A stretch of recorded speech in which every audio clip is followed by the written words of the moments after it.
Hello guys, welcome to Tamil serials men's review. நான் உங்கள் நிதிஷ்குமார். இன்றைக்கி நம்ம 2 அப்டேட் பற்றி பார்க்க வந்திருக்கோம்.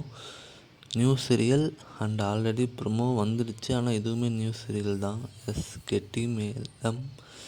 ஸோ ஜீ தமிழ் டேஞ்சர் ஜோனில் இருக்குதுன்னு நான் ஏன் சொல்கிறேன் அப்படின்னா, வீக் 52 டிஆர்பி எல்லாருமே பார்த்துருப்பீங்க. பார்க்காதவங்க நம்ம சேனலில் போய் பாருங்கள், போட்டிருக்கேன். ஸோ சூப்பராக ரேட்டிங் ஸ்கோர் பண்ணியிருக்காங்க. டாப் 5லேயும் நல்ல ஒரு இம்ப்ரூவ்மெண்ட் இருக்குது.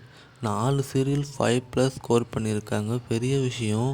ஆனால் இப்போ போய் திடீர்னு 1 மணி நேரம் சீரியல்னு நம்ம கெட்டிமான சீரியலை இறக்குறாங்க.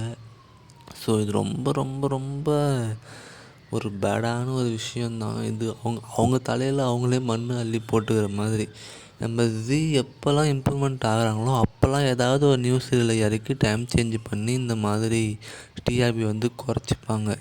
ஸோ இப்போ அகெயின் அதை தான் பண்ண போகிறாங்கன்னு நினைக்கிறேன். ஏன்னா 1 மணி நேரம் சீரியல்னால் அது கன்ஃபார்மாக 7 to 8, அப்படி இல்லைனா 8 to 9, அப்படி இல்லைனா 9 to 10 இந்த ஸ்லாட்டில் தான் போட சான்ஸ் இருக்குது. ஸோ இந்த ஸ்லாட்டில் போட்டால் ஆல்ரெடி அந்த ஸ்லாட்டில் நல்ல ஒரு ரேட்டிங் ஸ்கோர் பண்ணியிருக்கு.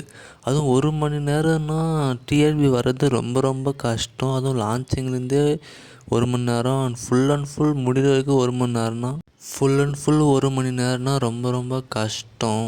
ஏன்னா ஜீ தமிழ் பற்றி நல்லாவே தெரியும். அவங்க ஸ்டோரி ஃபஸ்ட்டு ஒரு மாதிரி ஆரம்பிப்பாங்க, அதுக்கப்புறமேட்டுக்கு அதை வேறு மாதிரி மாற்றிடுவாங்க, சொதப்பிடுவாங்க ஸ்டோரியை. ஸோ டிஆர்பியும் குறைஞ்சிடும். ஸோ அப்படி இருக்கும்போது இப்போ 1 மணி நேரம் தேவையில்லாத ஒன்று. ஸோ அதனால தான் நான் டேஞ்சர் ஜோனில் இருக்குதுன்னு சொன்னேன். ஸோ நெக்ஸ்ட்டு மற்றும் ஒரு நியூஸ் சீரியல் நம்ம விஜய் டிவியில் தான் வர இருக்குது. ஐயனார் துணை அப்படின்னு சாமி டைட்டிலோடு வர இருக்குது. ஸோ இந்த சீரியலாலும் மெனி டைம் சேஞ்ச் நம்ம ஸ்டார் விஜயில் நடக்கும். ஸோ கண்டிப்பாக நடக்கும். அப்படி இல்லைன்னா பிக் பாஸ் முடிகிறதுக்கு சான்ஸ் இருக்குது. ஏன்னா பிக் பாஸில் இப்போ ஃபாஸ்ட்டாக கிட்டத்தட்ட ஒரு 4 வீக்ஸை டபுள் எவெக்ஷன் பண்ணிக்கிட்டு இருக்காங்க. இந்த வீக்குமே டபுள் எவெக்ஷன் தான் பண்ணாங்க.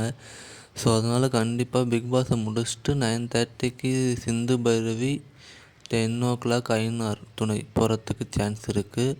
ஸோ வெயிட் பண்ணி பார்க்கலாம். இல்லை அதர்வைஸ் ஐயனார் துணை 8:30க்கு போடவும் சான்ஸ் இருக்குது, பாக்கியலக்ஷ்மி எண்டு பண்ணிவிட்டு. ஸோ பாகியலட்சுமி எண்ட் ஆகுமா, இல்லை சீசன் 2 வருமா, டைம் சேஞ்ச் ஆகுமா அப்படின்னு தான் அஃபிஷியல் அனௌன்ஸ்மெண்ட் வந்ததுக்கப்புறம் நான் சொல்கிறேன். ஸோ யாரெல்லாம் ஐயனார் துணைக்கு வெயிட் பண்ணுறீங்கன்னு கெட்டி மேளம் சீரியல் 1 hour போடலாமான்னு சொல்லுங்கள். உங்களுக்கு இந்த வீடியோ பிடிச்சிருந்தால் லைக் அண்ட் ஷேர், சப்ஸ்கிரைப் பண்ணுங்கள். Thank you friend.